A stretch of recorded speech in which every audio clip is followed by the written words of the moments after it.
It's called Avoidant Restrictive Food Intake Disorder. It's a bit of a mouthful. Other people call it ARFID or just ARFID.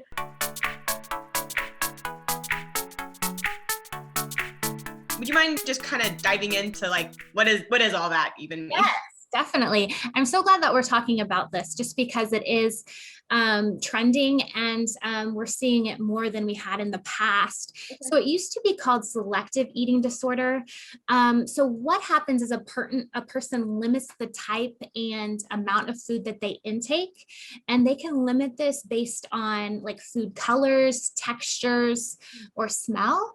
And also the person, because they aren't intaking enough calories, they are a very low weight and their body struggles to function properly. Also, this is something that's diagnosed in children as well. And so they struggle to have the proper growth that they need and body development. And they avoid trying new foods. And so they have a very limited list of foods they will try. And it is important to note that this is different than anorexia, because in anorexia, that is focused, the limiting of food is focused on losing weight, how your body looks, how much your body weighs.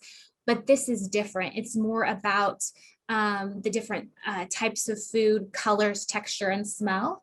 And also the person,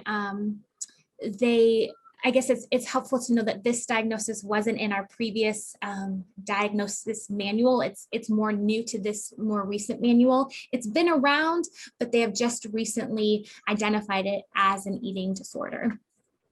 Okay, yeah, and that's interesting. I mean, because it sounds like more so like that low weight and even the nutritional deficiencies is more of like it's a result. Like that's not the goal for someone who has this disorder. It's just kind of like a side effect. Like they have this, and as a result, this tends to happen.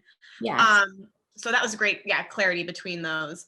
So why might someone even develop like avoiding and restricting all these different, very specific foods? Yeah, so it can start out as like a child or someone being a very picky eater, but that's not all that ARFID is about. So it goes more into this fear of if they eat these types of food that they have labeled as bad, they may become sick, they may choke, they may die. And so as a result of this fear, some of them actually have a physical reaction where their throat like kind of closes up, or there's constriction of digestion, mouth tissues. And so that can lead to kind of this very physical reaction to it. And this diagnosis is diagnosed in children, adolescents, and adults. But research has shown that individuals with autism spectrum conditions, ADHD, and intellectual disabilities are more likely to have this disorder.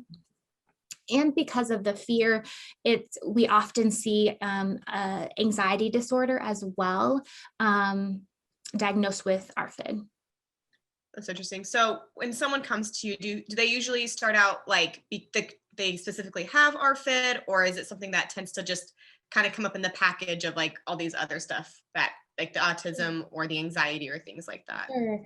Yeah, I've had both. Like I've had some people that have come and they know they have ARFID, they have been diagnosed previously, but have also had others who maybe have come in for something else, or they think it's another type of eating disorder, but it's actually ARFID because of it's not about body shape and size.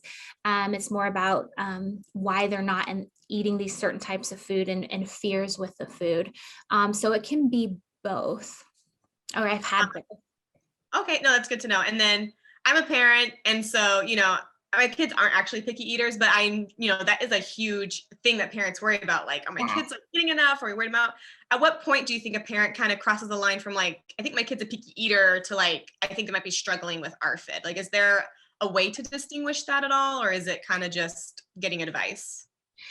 So I would say to distinguish that, once you see that kind of two things. One, if they're refusing to try new types of food, you've tried a lot of different things, maybe even gone to your pediatrician of like, how do I help them try new foods? And they're refusing. Maybe you even see like a physical reaction. You see anxiety with that.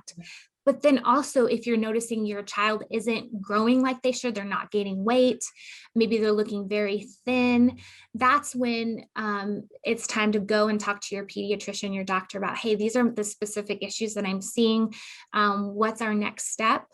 Or if you think it's ARFID, it would be okay to try to find an eating disorder specialist or a therapist and getting their opinion. Awesome. Yeah, that's really helpful. Yeah. So what advice would you give to someone though who they think they're experiencing or they are experiencing ARFID in themselves, or they have a loved one that might be experiencing ARFID? Yeah. First, a lot of times when I've worked with individuals with this, they are so relieved that there's a name for what they're experiencing, because they're like, I'm struggling with this, and I know it's not anorexia, or I know it's not just picky eating. So there's so much relief. Okay, I am dealing with something.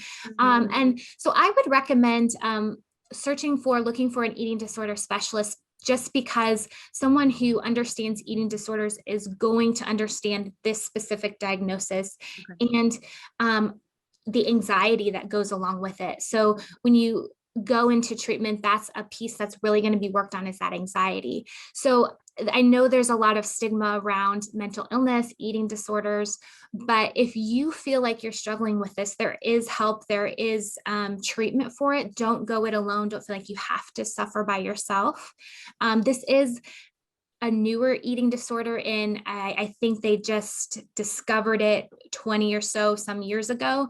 And so there's not as much research as some of the other eating disorders, but that doesn't mean we don't have effective treatment for it or know how to treat it.